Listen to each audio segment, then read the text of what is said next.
Assalamu alaikum wa rahmatullahi wa barakatuh, and welcome to Ummah Radio. You are listening to the Hanafi Fiqh class with myself, Abu Mus'ab. Once again, it's a Tuesday evening. We just started a little bit late due to technical difficulties, but normally we start at 8:30 p.m. GMT. Anyway, the last 2 weeks we were doing Al-Hidayah, the Sharh of Bidayatul Mubtadi, written by Imam Al-Marghinani rahimahullah. But due to some, as you can say, a bit of negative feedback I received because of the technical nature of the Al-Hidayah, I decided I asked the students and the people whether they think the book is too difficult and whether I should try something else instead. I received no replies, so I thought may as well take this night out as a chance and do but from a different kitab to give you the choice. Now you can see between what Hidayah was like and how this other kitab is. The kitab I chose is Badaa'i Sanaa of Imam Al-Kasani rahimahullah. Again, a very one is very wonderful Hanafi Fiqh kitabs, one of the best ones out there actually. There are a lot of things that can be said about the kitab itself. Okay, just before going any further, if you have any questions or anything, you can send it in via Skype. The Skype name is Ummah Radio. If you want to download the kitabs, the link is on Ummah Forum in the Ummah Radio section. There's a thread called Tuesday Hanafi Fiqh class. In there, the latest post by Darul Ilm, the user Darul Ilm, you'll find there a link to download directly to the archive.org with the links to download the entire kitab. So if you want, like I say, if you want to follow up from the kitab, well and good, you can download the kitab over there. If you want to just simply follow via sound because you cannot read Arabic or because you don't want to read the Arabic, then too it will be fine because I will be reading and explaining the kitab as well. So in any case, this kitab, Badaa'i Sanaa of Imam Al-Kasani rahimahullah, a very wonderful kitab. And like I said, there's a lot that can be said about it, whether you want to do the praising of the kitab or of Imam Kasani rahimahullah himself. And Imam Kasani he is Imam Alauddin Abi Bakr ibn Mas'ud Al-Kasani Al-Hanafi. He passed away in the year 587 after Hijrah. So as you can tell already, that was quite a long time ago. So he's from one of the early ulama of the Hanafi madhab compared to many of the other later day ulama. Anyway, the kitab is very good. It explains things in a nice manner, detailed, and with the dalail, the proofs behind every ruling. And it tries as far as possible also to keep things with dalil, as you would say, from Quran and Sunnah. But it will also bring, as you can say, aqli dalil, logical arguments for many of the arguments in the book itself. Anyway, if you are following up through the link that I posted in the thread to download the kitab, then this print is by Darul Kutub al-Ilmiyah in Beirut, Lebanon. Darul Kutub al-Ilmiyah is the name of the printer, and they print the best quality of books, best print and best quality that you can find. It always I found is from Darul Kutub al-Ilmiyah. So anyway, if you're following up in this print, then the first, as you can say, 89 pages, we will skip right over it because it's a lot of, although there is benefit in it, but this is more for people when they are actually doing the kitab itself, as you can say, in a Darul Ulum, and so then you will pay attention to every single last word. But for the purpose of doing the fiqh, which is what this class is all about, we will be skipping all this and we'll jump directly to where the kitab itself starts, and that is, as I said, on page 90.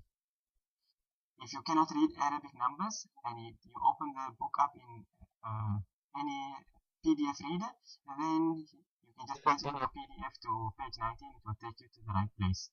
Anyway, the page 90 of the kitab is Kitab al-Tahara, the book of purification. As you know from our last class in Al-Hidayah, that the books of fiqh, they normally start with Tahara because everything comes in its place. Before you can perform salah, you need to have tahara. So therefore, all the fiqh kitabs normally start with tahara and purification. And okay, question here: how do I know I'm using the right kitab? It will be the first volume.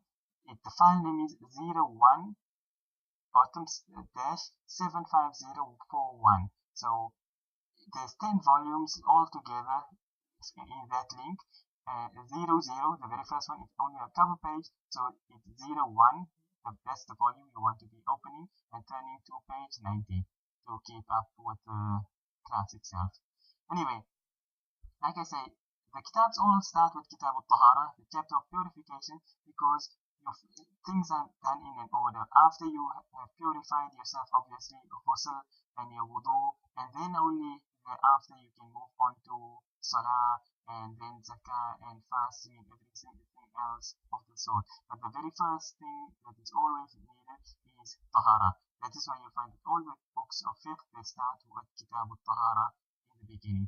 Obviously, some would put a different things like aqidah in the beginning, but that differs from one author to another.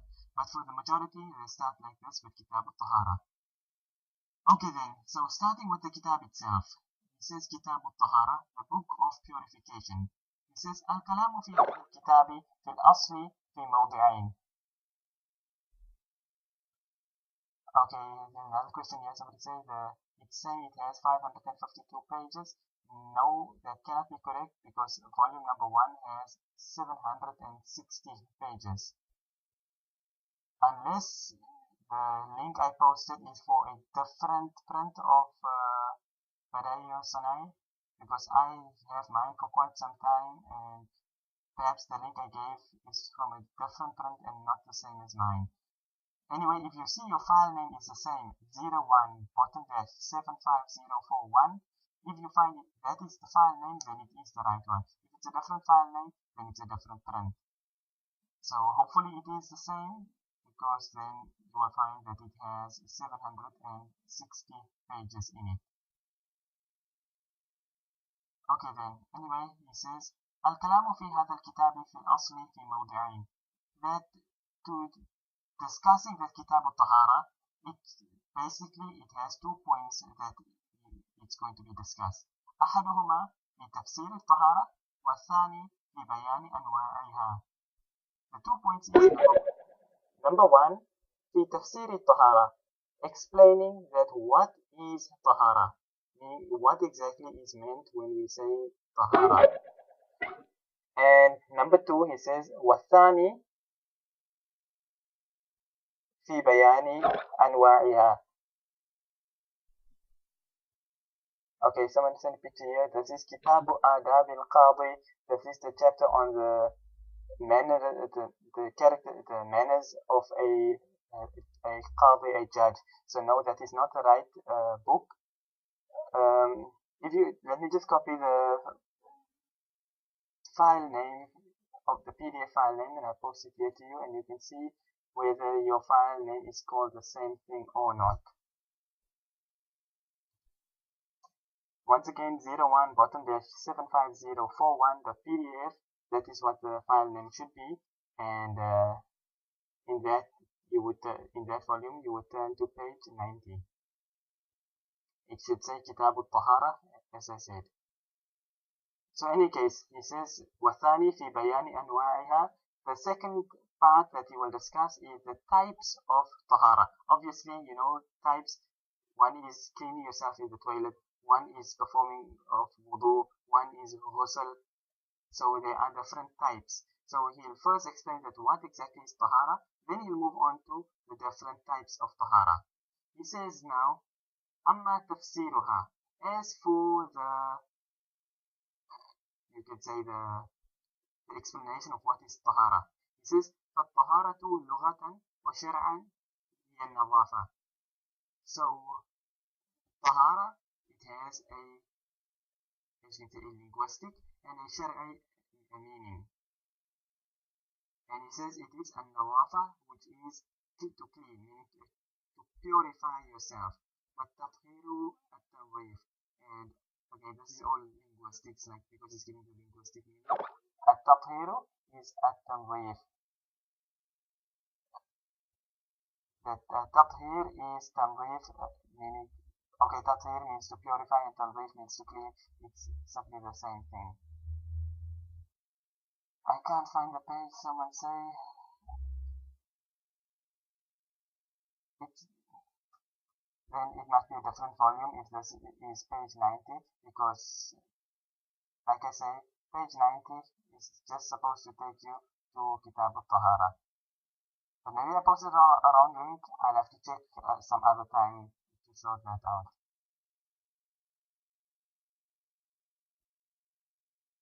Anyway,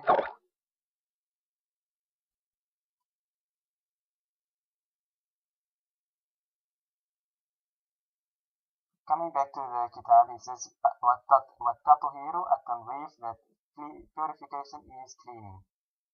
Then he says, وهو إثبات النظافة في المحل وأنها صفة تحدث ساعة فساعة وإنما يمتنع حدوثها بوجود ضدها وهو القذر، فإذا زال القذر وامتنع حدوثه بإزالة العين القذرة تحدث النظافة، فكان زوال القذر من باب زوال المانع من حدوث الطهارة، لا أن يكون طهارة، وإنما سمي طهارة توسعا لحدوث الطهارة عند زواله.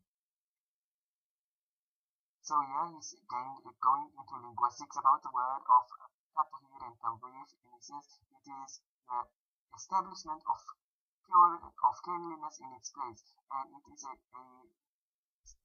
sifa, a quality which comes and goes, as you can say. It comes and it is prevented by its opposite coming into place, and that is dirt.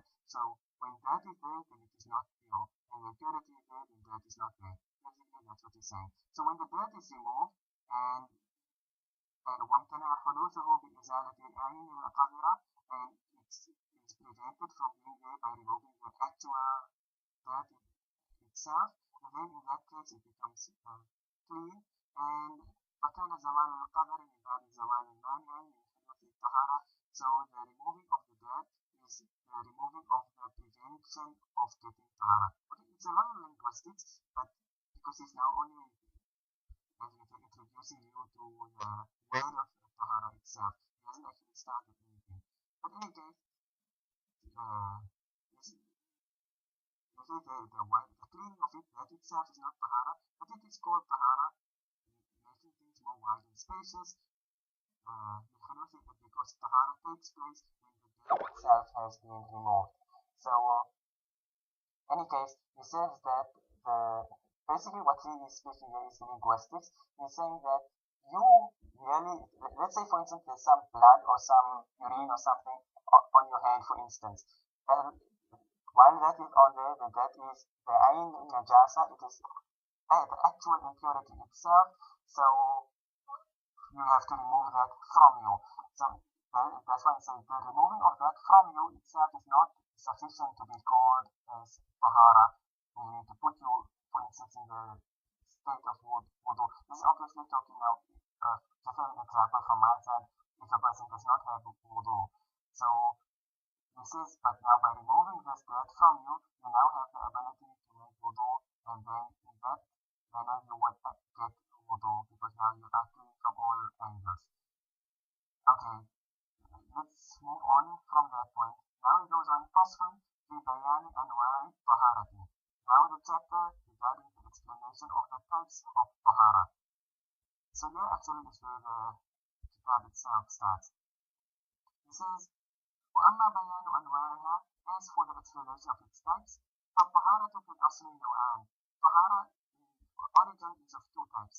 طهارة عن الحدث وتسمى طهارة حكمية، وطهارة عن الخبث وتسمى طهارة حقيقة. He says that طهارة in its origin is of two types. طهارة from hadath, and hadath which will be explained a bit shortly in a bit. Anyway, hadath is like passing in such things. And he says this is called طهارة حكمية. Okay, this is a 15 term, حكمية, and he I suppose you can call it legal cleanliness, not a particular correct term. The English term for it slips my mind right now, and if I remember it, I'll mention it inshallah. Anyway, and then this is this. So this is the one tahara. The second type is طهارة عن الخبث وتسمى طهارة حقيقية. The second type is removing of, as you can say, the actual dirt itself, and this is known as طهارة حقيقة.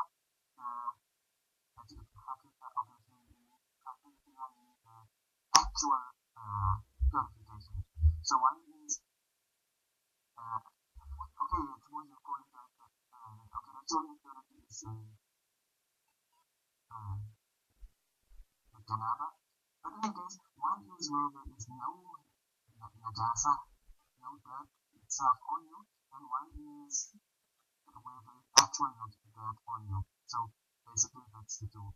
When you have no dirt itself on you, that is tahara haqiya, and when you have actual dirt on you, that is tahara haqiqiyya. Okay, then he moves on and he says, أما الطهارة عن الحدث فثلاثة أنواع الوضوء والغسل والتيمم. He says, as for tahara from hadath, then it is of three types. It is wudu and ghusl and tayammum. Okay, everybody should know wudu, which is ablution, ghusl, which is taking a bath, obviously, instead of taking a bath, and how ghusl is done, will be explained shortly. So it's not something, as you would say, laying in the bath and coming out, and that's also no, it has its certain conditions. And then the last one is tayammum, which is defined as dry ablution or dry purification. Okay, then he moves on and he says, أما الطهارة أما الوضوء فالكلام في الوضوء في مواضع في تفسيره وفي بيان أركانه وفي بيان شرائط الأركان وفي بيان سننه وفي بيان آدابه وفي بيان ما ينقضه. Okay, somebody is saying the sound is becoming bad again.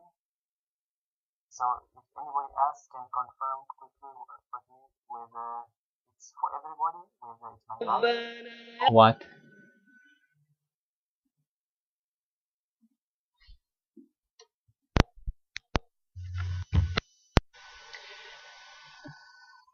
Okay, just and now is it any better? Hopefully it is a bit better right now.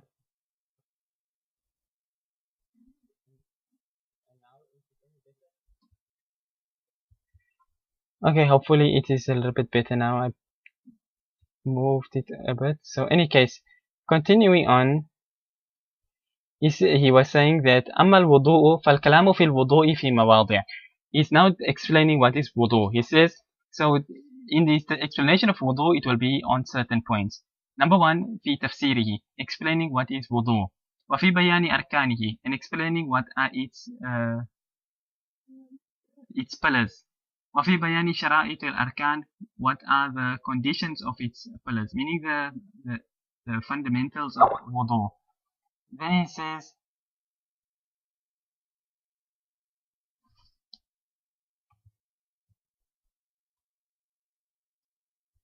but better.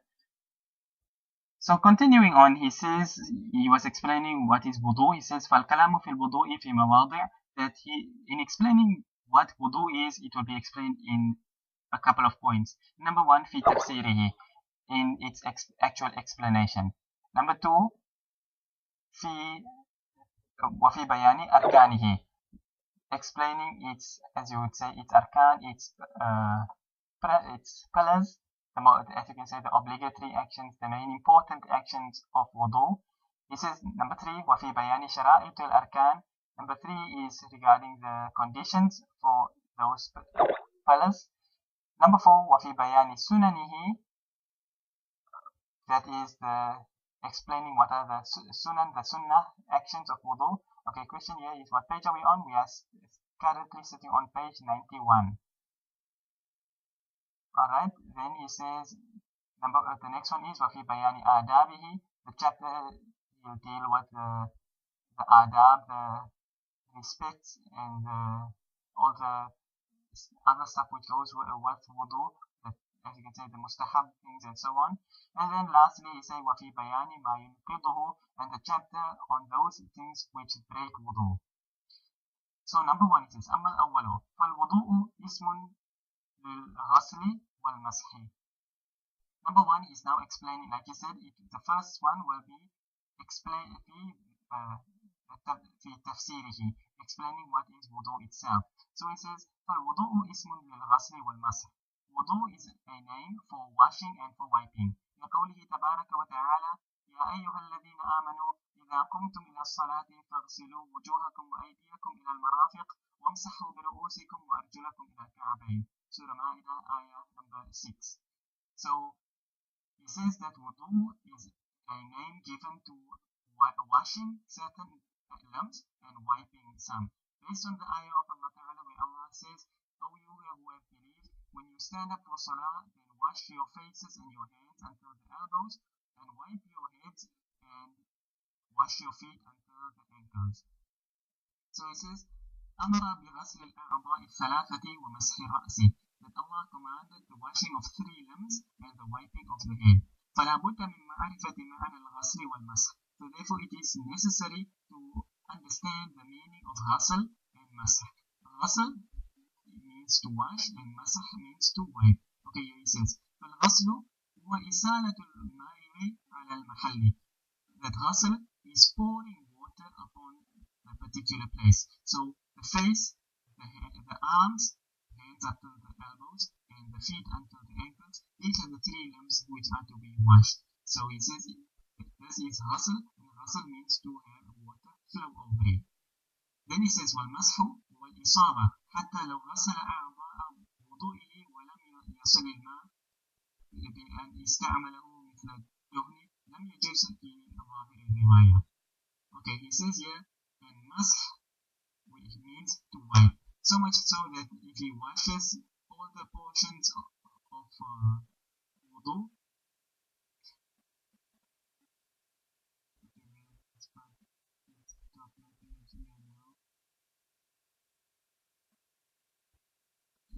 it's so much so that if he washes all the parts of his wudu and he did not let the water flow,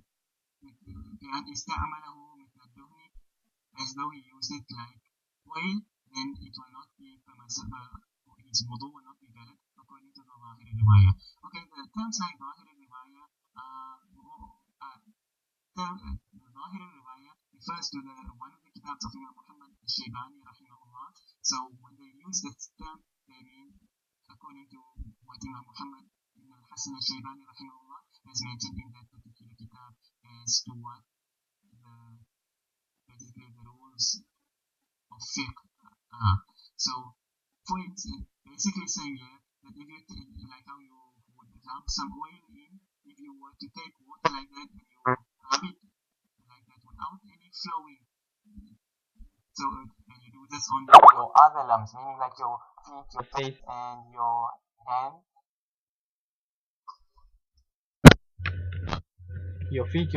wiping it on your feet, face, and hands.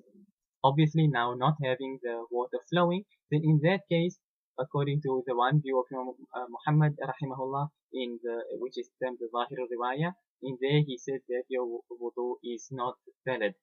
He says وروي عن أبي يوسف رحمه الله أنه يجوز وعلى هذا قالوا لو توضأ بالثلج ولم يقطر منه شيء لا يجوز ولو قطر قطرتان أو 3 جاز لوجود الإسالة.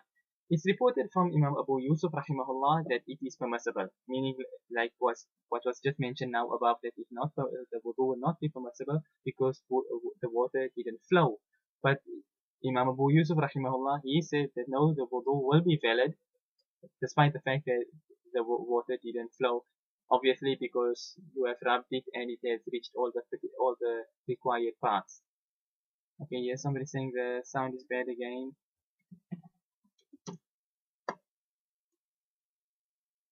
So anyway, that is what Imam Abu Yusuf rahimahullah has said.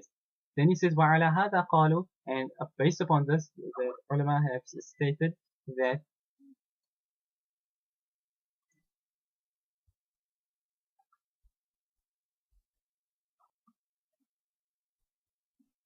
So anyway, then he says, وَعَلَى هَذَا قَالُوا, based upon this, the ulama have stated that if a person performed wudu with ice and nothing has dripped from it, then it will not be permissible. Meaning you take, let's say you got a big block of ice and you rub this block of ice over you, but obviously it's so solid, frozen, that it doesn't even cause one drop to flow from it. Then in that case, the ulama have stated that your wudu will be impermissible because you have not washed your limbs, but rather you have just simply rubbed it with this dry ice. Then he says ولو قطرتان أو ثلاث جاز لوجود الإسالة.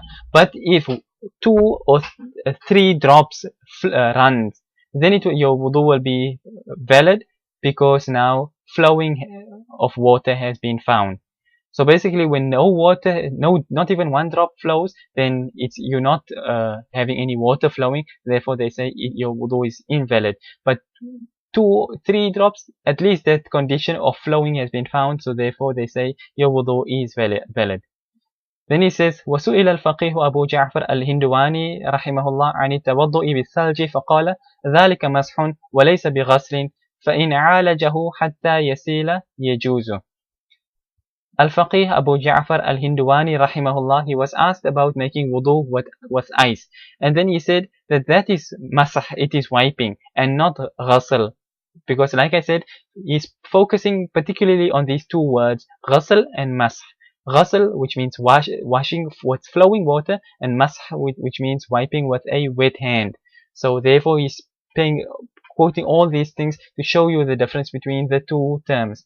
So anyway, Imam Abu Ja'far al-Hindwani rahimahullah, he said that performing wudu with ice is considered as wiping with a wet object, but not washing with flowing water. But he says, فَإِنْ عَالَجَهُ, but if you treat the ice, meaning you melt the ice, حَتَّى يَسِيلَ, until it flows, then in that case it will be permissible. Then he says, وعن خلف بن أيوب أنه قال ينبغي للمتوضئ في الشتاء أن يبل أعضاءه شبه الدهن ثم يسيل الماء عليها لأن الماء يتجافى عن الأعضاء في الشتاء. Khalaf ibn Ayyub rahimahullah, he has stated that it is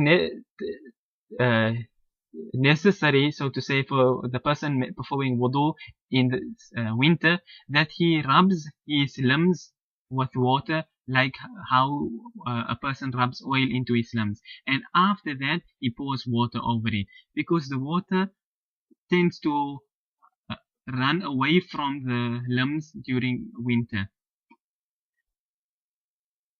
The reason for this, if you can understand what he's getting at, when your limbs and everything are totally dry and now you pour water over it in winter, then because again coldness of the water and taking into consideration the time zone and things, not us today who's making wudu with nice warm water, they had ice cold water that they were performing wudu with, and that is why all these particular masail has been mentioned. So therefore they said, looking at things in its proper context, you have to take that water and first rub it all over like your face and your arms and things, and then you actually wash it properly, because now that your arms and feet and face is already wet, it now makes it easier for the water when you wash to wash all the required parts, so that there are not parts which are left dry.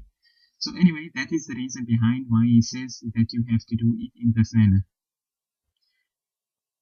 Now moving on to page 93, he says, وَأَمَّا أَرْكَانُ الْوُضُوءِ فَأَرْبَعَةٌ.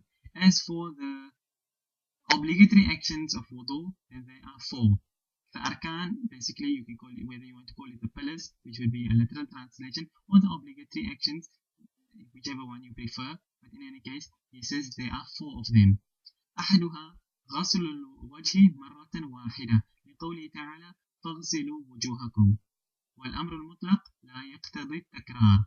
He says that number one, the first obligatory action is غسل الوجه مرة واحدة, to wash the face once only. The obligatory thing is only simply once for the face. Based on the ayah of Allah, where Allah says فاغسلوا وجوهكم, and wash your faces.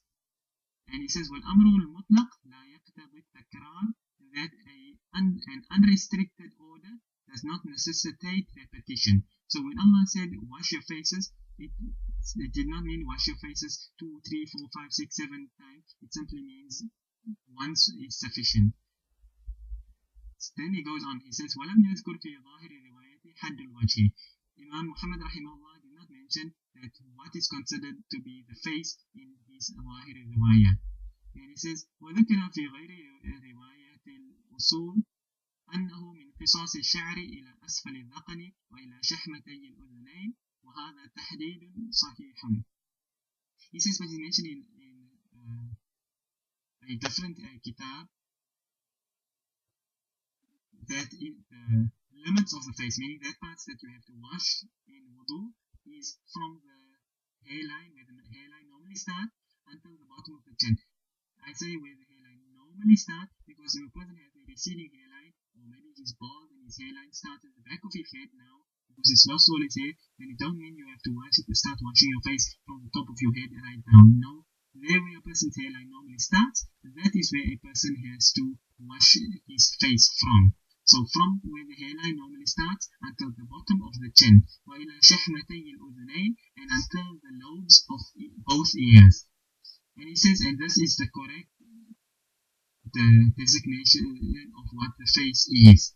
لأنه تحديد الشيء بما يبني عنه اللفظ لغة, because it is restricting it for that thing which is linguistically used. He says لأن الوجه اسم لما يواجه الإنسان. The same thing was used, explained in the last class of Al-Hidayah. They also use the same explanation, that al-wajhu ma yuwajahu al-insan, that the face is that what you face people with, and the thing that you face people with is that from your top of your hairline to the bottom of your chin and one earlobe to the other. This is what is always facing people, so this is what is considered to be the face, and therefore this is what has to be washed in wudu. Okay, say أو ما يواجه إليه في العادة. Again, continuing, he says, or that which is normally face towards. والمواجهة تقع بهذا المحدود فوجب غسله قبل نبات الشعر, فإذا نبت الشعر يسكت غسل ما تحته عند عامة العلماء. Okay, then he was continuing, yes, the one, and facing is what the same things that is related from the hairline to the chin and one ear to the other. So he says, so it is wajib to wash, it is obligatory to wash this before the sprouting of the hair. So where the hair sprouts, then the ruling of washing what is beneath it falls away according to the majority of the, according to most of the ulama. Generally, this is what they say, that you don't have to wash what is underneath of the hair. What is explained by this, we come back now and say, وقال أبو عبد الله البلخي إنه لا يسقط غسله. So according to Imam Abu Abdullah al-Balkhi rahimahullah, he says that simply because there is hair on your face, it does not mean that you are not supposed to wash what is beneath it. For instance, your eyebrows, your moustache, and obviously your beard will be including that. So this is the hair that is sprouting on the face that is being referred to. So the actual text here said that according to the general ulama, when the hair comes, so the eyebrows and things, therefore it's not necessary to have to wash underneath that in order for your wudu to be valid.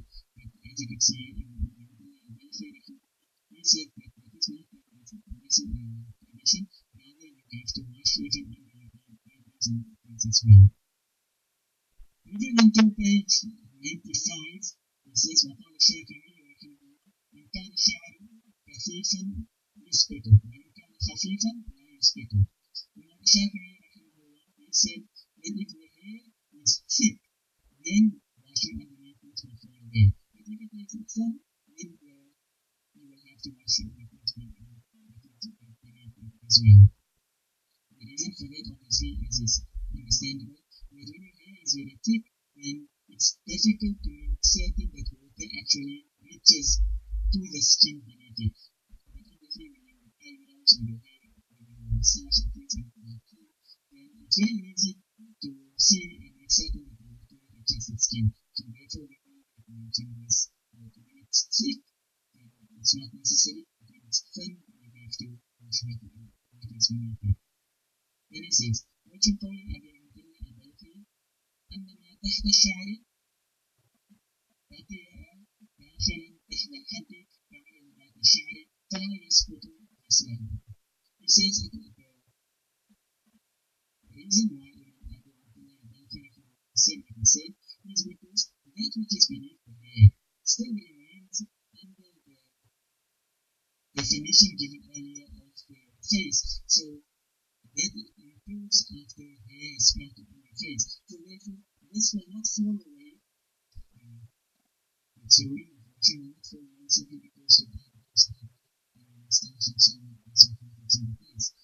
It says, what to put Shafi'i and the supporter and the Khariji for the Turkey and the Khafif. And when the Shafi'i is viewpoint is that washing falls away because of it's different because of difficulty. And it's difficulty is found in washing beneath thick hair and not beneath thin hair. Therefore, we say that the eyebrows are absolutely thick, and according to the Shafi'i, it's not compulsory to wash beneath your eyebrows. If your eyebrows are thin, then you have to wash beneath your eyebrows. Now we go to the says, وأنا أن الواجب غسل الوجه ولما نبت الشعر خرج ما تحته وجهه وأنه لا يرتب إليه فلا يجب غسله. He says according to us, this is not the second one. أن الواجب غسل الوجه. That thing which is obligatory is washing of the face. And now that the hair has sprouted, that which is beneath it has exited from the definition of the face, because the skin which is beneath the eyebrows and so on is not what is fixed to it. So the thing that is in the stick is when it's in the region, when the region inside of the face is not fixed to it. So it says that this skin underneath the eyebrows is not. This is not part of what people see. They see your skin for your forehead, your cheeks, and things like that. They don't see beneath your eyebrows. So therefore, the eyebrows are not considered to be part of the face. So therefore, it's not wajib to wash underneath it. It says, وخرج الجناب وعما قال الشافعي رحمه الله أيضا وأن سكوت التخفيف ليس الخروج ومثل وجهه وكما قال الوجه باستبقائه وشعره وجد ذلك في التخفيف ومن الخلاف نص ما تحت الشعر واجبا. It says, so the idea is answered to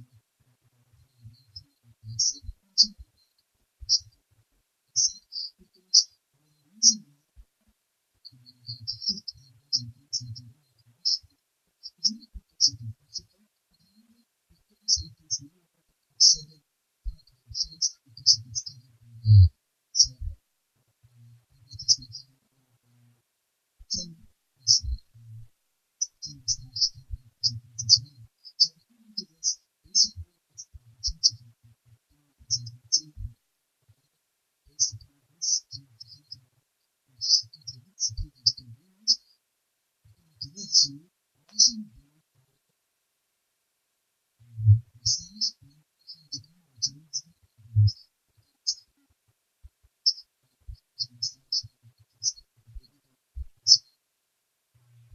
So this is what is referred to. Anyway, he says, أما شأن الغيرات أخدان وظاهر بطنه شجاع والحسن وأبي حنيفة وزهر أنه مسح مروحا أو ثلثا أو ربعا جاز وإن مسح أكثر وبقية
Okay, hopefully it's a little bit better now. Anyway, he says that okay, where was it now? ويجب غسل البياض الذي بين العذار والأذن في قول أبي حنيفة ومحمد رحمهما الله. And it is obligatory to wash the white which is between the cheekbone and the ear according to the view of Imam Abu Hanifa and Imam Muhammad rahimahum Allah. Basically you can say your sideburns, your cheek strap, that thing which is on the side of your face, obviously we know it is sideburn, so therefore it is necessary to wash that according to Imam Muhammad and Imam Abu Hanifa rahimahum Allah. وروي عن أبي يوسف أنه لا يجب لأبي يوسف أن ما تحت العذار لا يجب غسله مع أنه أقرب إلى الوجه فلعل لا يجب غسل البياض أولى. Imam Abu Yusuf rahimahullah, he differs and he says that it is not obligatory to wash the sideburns. The reason behind his view is, he says, that which is beneath the sideburns, it is not necessary to wash it despite the fact that it is closer to the face. So therefore, the whiteness is more it's more rightful that it does not need to be washed. Because what Imam Abu Hanifa and Imam Muhammad was saying above is that the whiteness of the sideburns, that is what needs to be washed as well. Anyway, continuing, he says ولهما أن البياض داخل في حد الوجه ولم يستر بالشعر فبقي واجب الغسل كما كان بخلاف العذار وإدخال الماء في داخل العينين ليس بواجب لأن داخل العين ليس بوجه لأنه لا يواجه إليه لأن فيه حرجا. According to Imam Abu Hanifa and Imam Muhammad rahimahumullah, they say that the whiteness enters also into the limits of what the face is, and it is not covered by any hair, so therefore it remains still obligatory to wash it, like how it was. It's part of the face, so therefore its original ruling is that it has to be washed. بخلاف العذار, contrary to the sideburns itself, obviously because that is covered with hair, and as we did the whole chapter now previously on whether you have to wash the hair or not beneath the hair and things like that. Anyway, we know what has been mentioned about the difference of opinion on the ulama.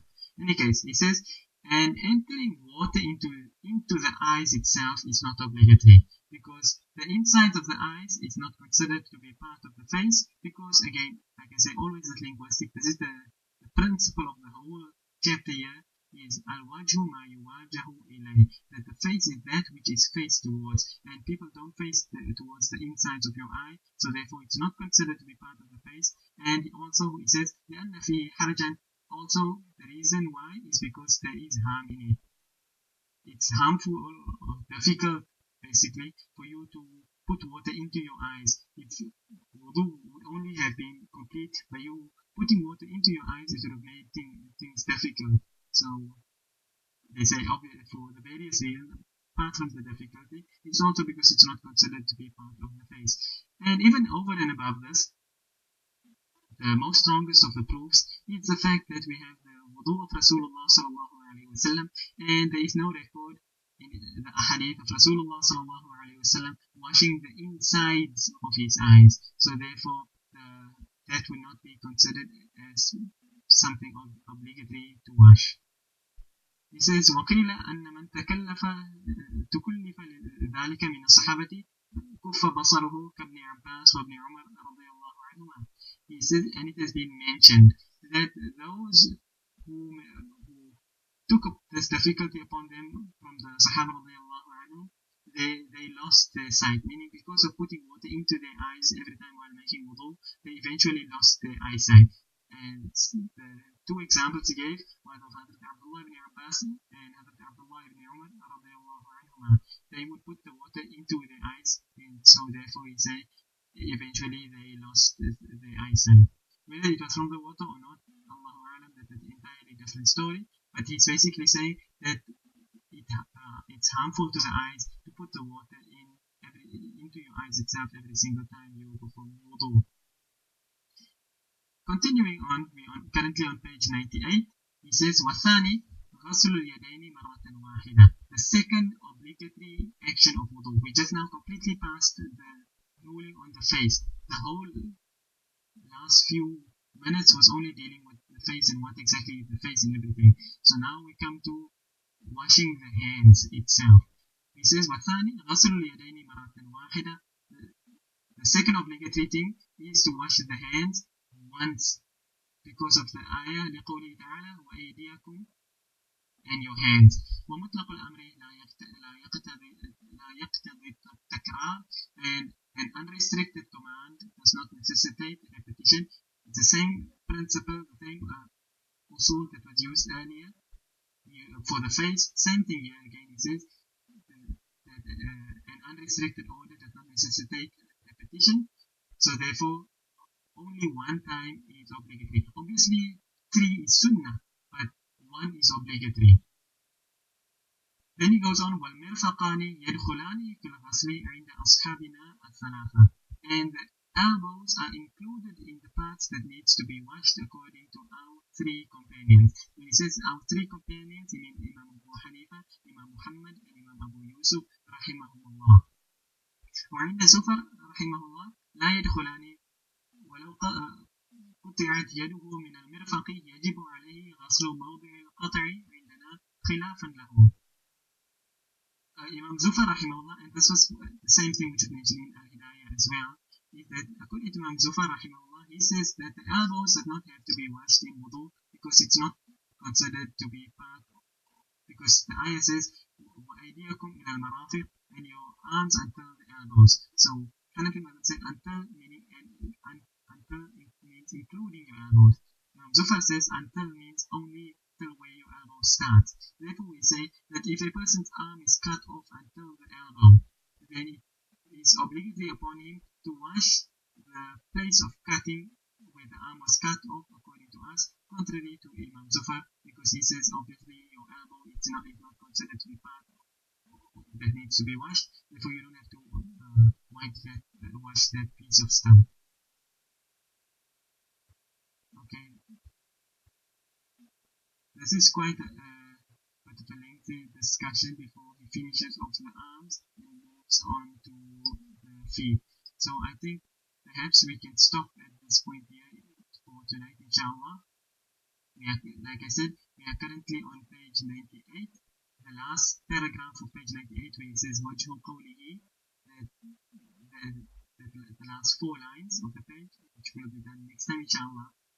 Okay, like I said, this was a test of this book for tonight, because this is Badaa'i and Sanaa and not Al-Hidayah, which we have done for the last 2 weeks. So those who have taken part and listened in, please, you can see the difference between this book and the book that we did for the past 2 weeks. So the choice is up to you. If you want to go back to using Al-Hidayah, you can go back and you can continue with that one. Or if you prefer to use this one, you prefer Badaa'i or Sanaa, you can go ahead with this one here, no problem. So if you do decide, like I say, the thread is there on Ummah Forum in the Ummah Radio section on Tuesday, Hanafi Fiqh class, and you can post in there your comments and suggestions and things of that sort, and then whether you feel you should stop this book or you should stop the other book and do this book. Based on your feedback, you should wait to decide which book we do for next week, Tuesday, inshallah. That is all that we will do for tonight.